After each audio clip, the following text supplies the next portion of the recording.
Et la suite du journal avec Sébastien Krebs et les services de renseignement qui semblent surveiller de près le mouvement des Gilets jaunes. Les chiffres que publie la commission de contrôle des écoutes téléphoniques montrent un effet assez spectaculaire du contexte social sur le nombre de personnes placées sous surveillance. L'an dernier, elles étaient un peu plus de 22 000.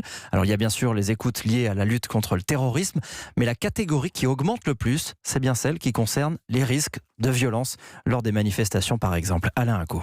Les mots « gilets jaunes » ne figurent pas dans le rapport, mais à la rubrique « violence collective portant gravement atteinte à la paix publique », on enregistre une explosion de 50% du nombre de surveillances. 2112 personnes, très précisément. Presque 10% des objectifs suivis de près par les services de renseignement. Toutes ces surveillances techniques ont été validées par une commission de contrôle indépendante. Son président, Francis Delon, assure être particulièrement vigilant pour ne pas limiter la liberté d'expression et de manifester. Lorsque des mesures de surveillance sont accordées, c'est parce qu'il y a un risque suffisamment étayé de violence collective. C'est sur ce motif-là et sur ce motif-là seulement que l'autorisation peut être donnée. Ça va du simple recueil de données de connexion, savoir qui téléphone à qui, en passant par de la géolocalisation, voire des interceptions de sécurité, etc. Évidemment, plus la technique demandée par le service est intrusive pour la vie privée de la personne, plus nous serons exigeants à l'égard du service pour qu'il nous démontre qu'il y a effectivement un risque de violence collective.